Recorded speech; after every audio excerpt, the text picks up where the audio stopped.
sete bagulho tem que ser assim. Sete bagulho, sete bagulho, sete bagulho, sete bagulho, sete bagulho, sete bagulho, sete bagulho.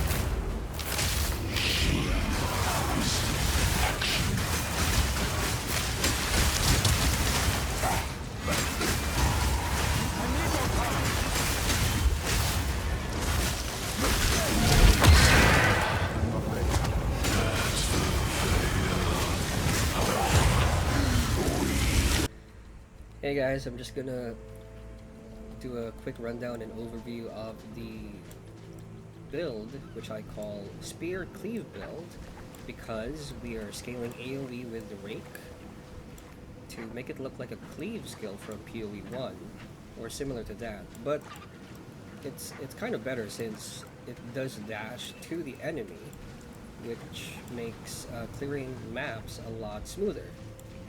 And it looks like this when scaling with AoE. It does look cool because the idea behind this build is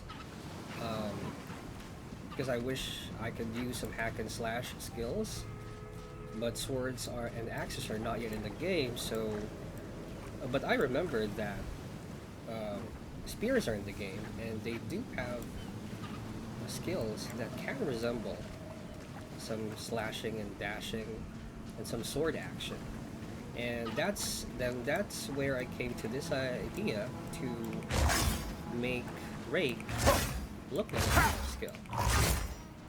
And you can even go crazier with the AoE.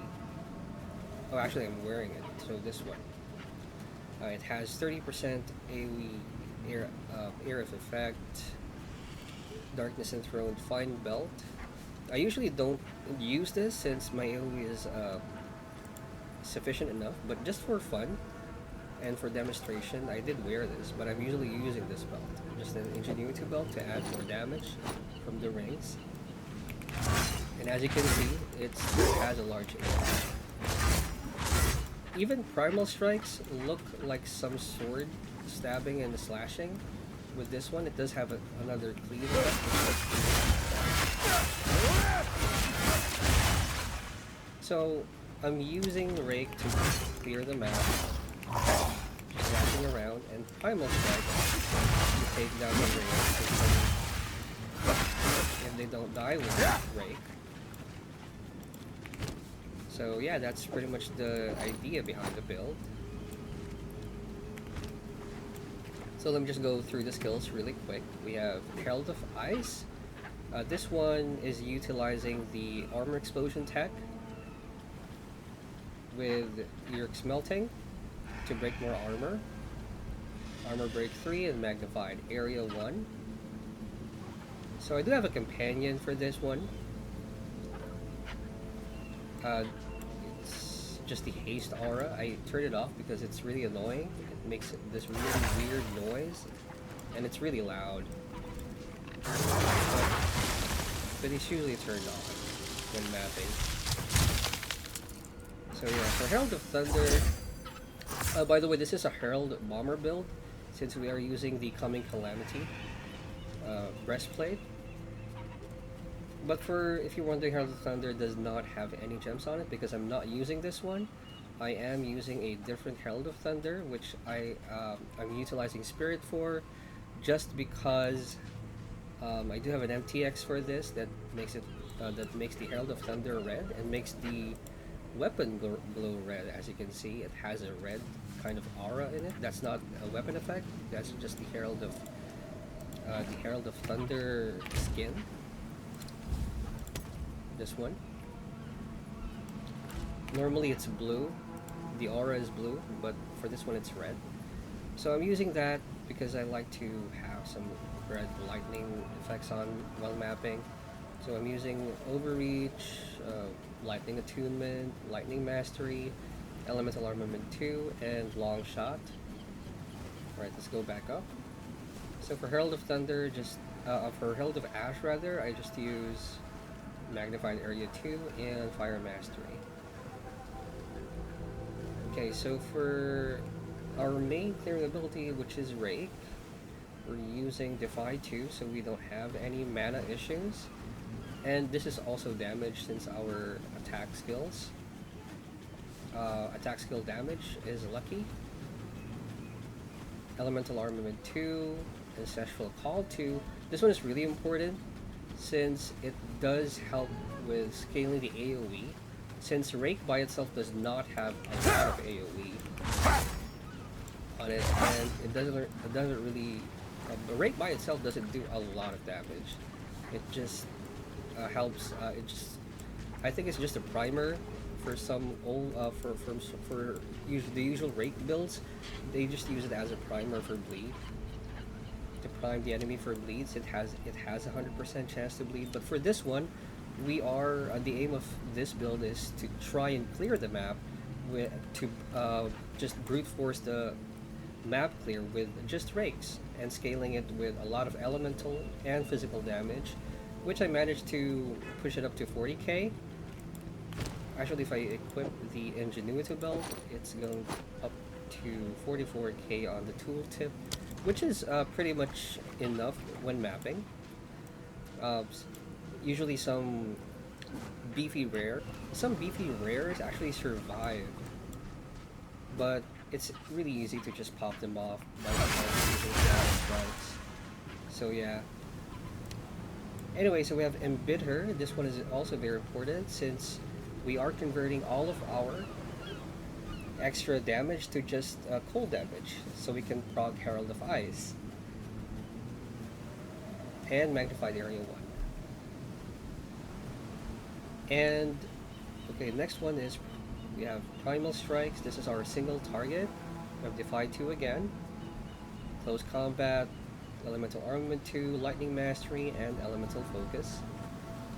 So for this build, I don't really have those really game-changing support gems like Rakiata's Flow or the Atelui's Bloodletting.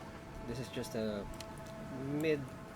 let's say just a mid-budget build, but it's pretty good. It's still pretty good. So we have Thunder Leap. The reason it's here is because it also clears really well and also has pretty decent damage, 100k. So if I get bored with Rake, I can just use Thunder Leap. You can see it also has a lot of AoE. So we have Rapid Attacks, Fist of War, Aftershock 2, and Magnified Area 1.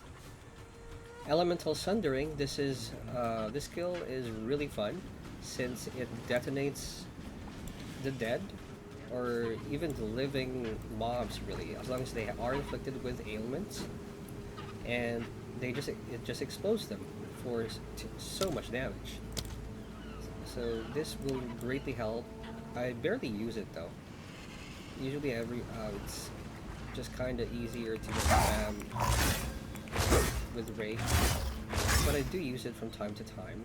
So we have Defy 2, Magnified Area 2, Elemental Armament 2, and Rapid Attacks 2. Infernal Cry, this is for single target, just so we can deal more damage before we do our Primal Strike. So the combo is we just shock the boss and just shout.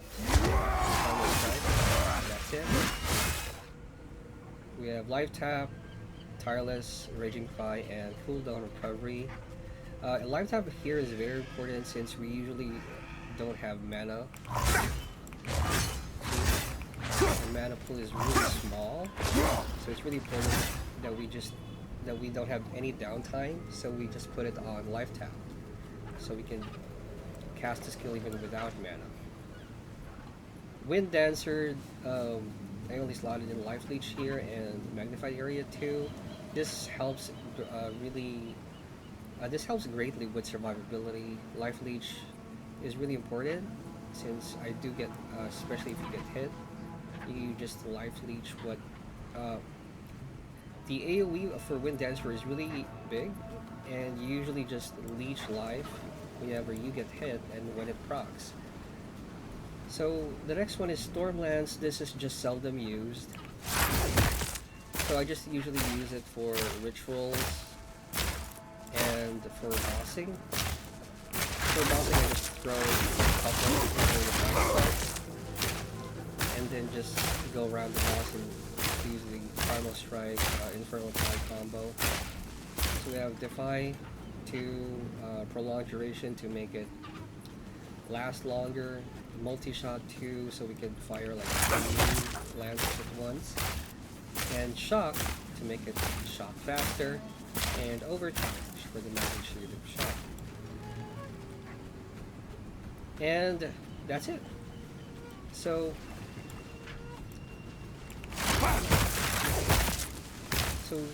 when bossing, you don't really need stormlands. I just use this for these boots. I just walk around the boss, and the boss is always shocked.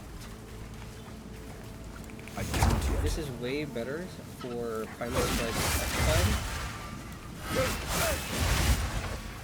but you do lose defenses. But that's fine. So for the gear, we have Viper Cap with Area of Effect rune slotted. Since we are maxing, we're going ham on Area of Effect. For my weapon, it's just a spear that I crafted myself. It has lightning damage, increased physical, and this one is the important part here. The gain 20% of damage as extra physical damage. You really need that so you can proc the Herald of Eyes and the Herald of Eyes arm explosion tech. Since Herald of Eyes does not do physical damage, so it can't break armor. So you need this one.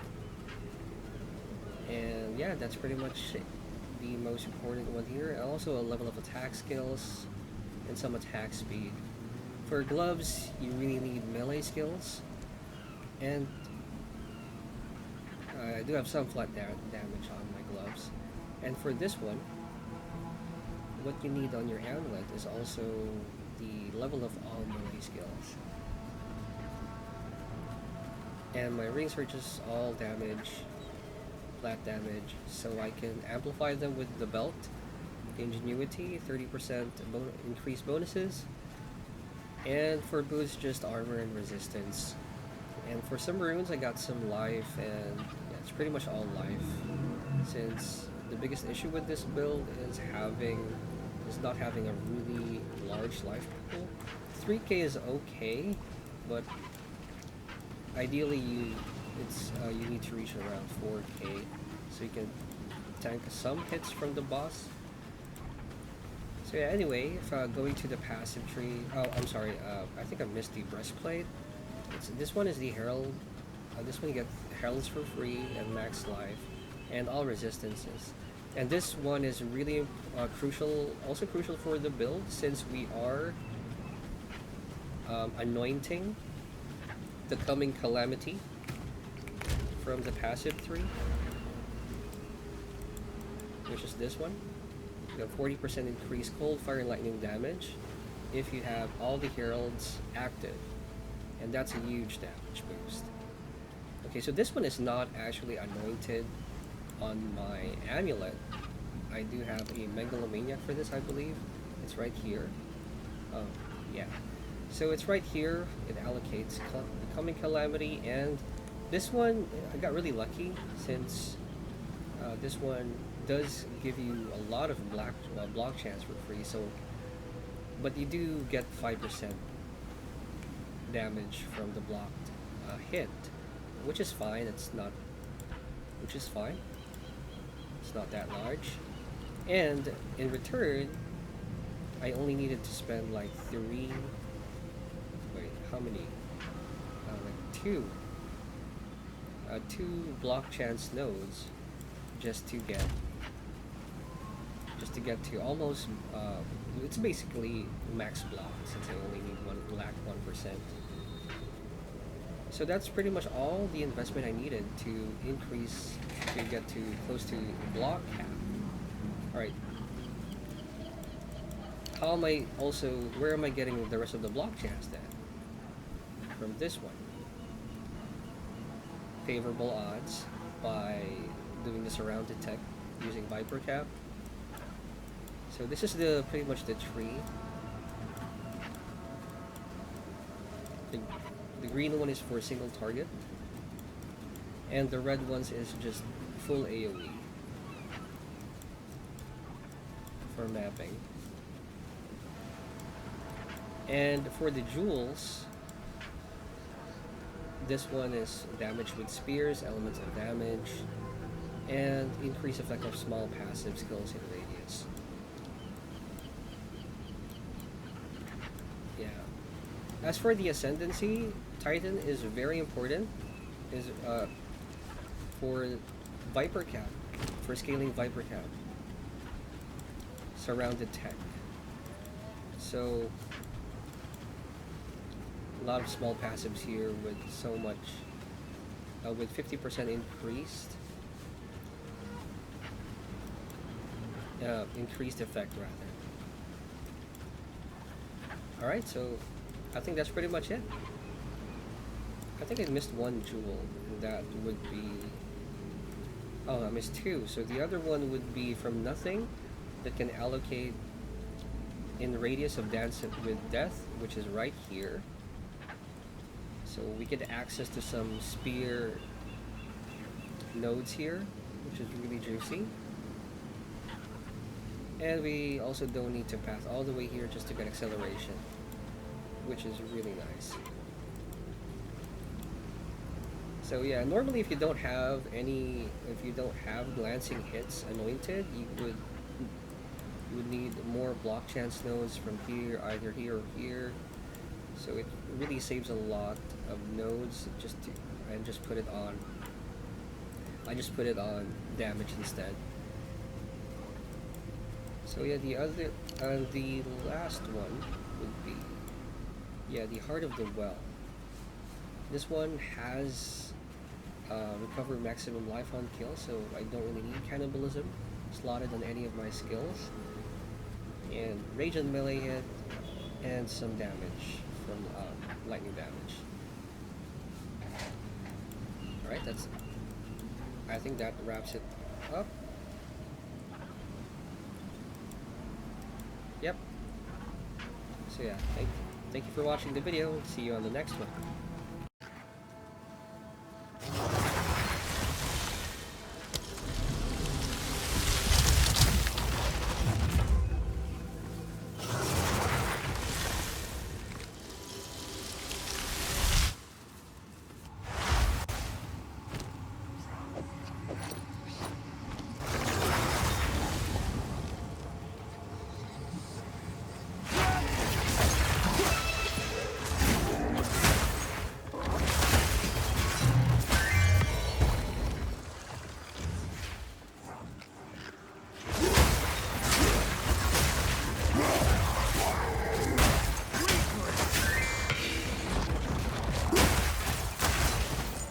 Will best you!